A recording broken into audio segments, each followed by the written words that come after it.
Assalamualaikum teman-teman. Kali ini Ibu akan membahas tentang surat yang menjadi pembuka di juz 30.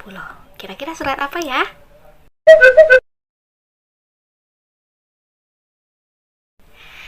Yap, betul banget.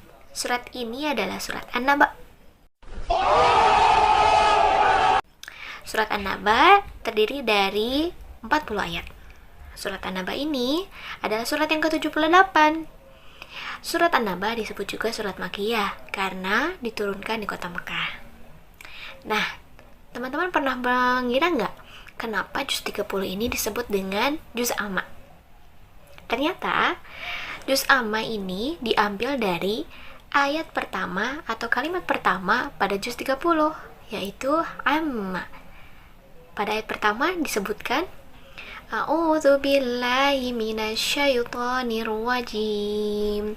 Bismillahirrahmanirrahim. Amma yatasaalun.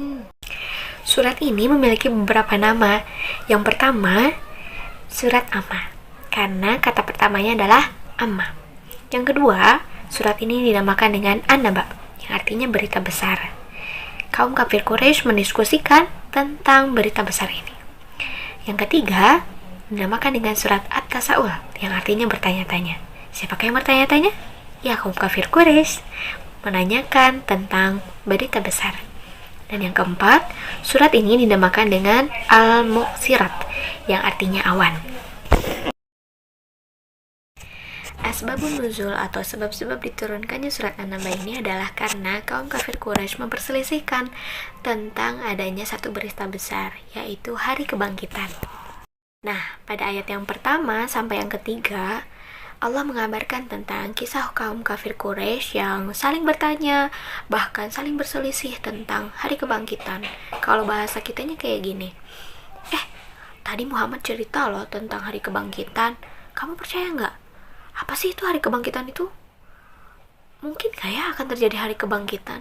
Nah, seperti itu, saling bertanya, gak di mana, gak di Darun Nadwa, gak di pelataran Ka'bah, di mana-mana semua kaum kafir Quraisy membahas, bercerita, saling bertanya tentang adanya hari kebangkitan. Pada ayat keempat dan kelima, Allah membantah pertanyaan-pertanyaan dan ketidakpercayaan kaum kafir Quraisy terhadap hari kebangkitan.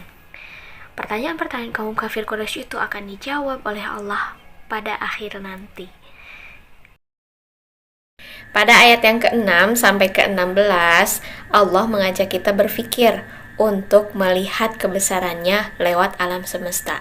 Bumi ini diciptakan oleh Allah, langit ini diciptakan oleh Allah. Allah menciptakan semuanya berpasang-pasangan. Ada langit, ada bumi, ada siang, ada malam, ada laki-laki, ada perempuan, ada positif, ada negatif, ada lahir, ada batin. Semuanya diciptakan oleh Allah dengan berpasang-pasangan. Hanya Allah lah yang tunggal. Kalau bumi ini berawal, maka bumi ini suatu saat akan berakhir. Saat kapan?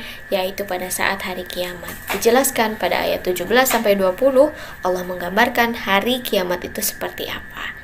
Allah memerintahkan malaikat Israfil untuk meniupkan sangkakala sehingga manusia dibangkitkan kembali dari kuburnya. Kemudian alam semesta dihancurkan. Nah, pada ayat ke-21 sampai ayat ke-30, Allah menggambarkan balasan bagi orang-orang yang kafir. Apa itu balasan bagi orang-orang yang kafir? Yaitu adalah neraka bagi mereka tempatnya kembali. Pada ayat ke-31 sampai ke-40, Allah menggambarkan balasan bagi orang-orang yang bertakwa, yaitu syurga.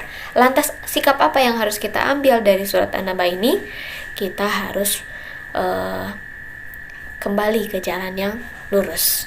Jangan sampai kita menyesal, jangan sampai kita seperti orang-orang kafir Quraisy.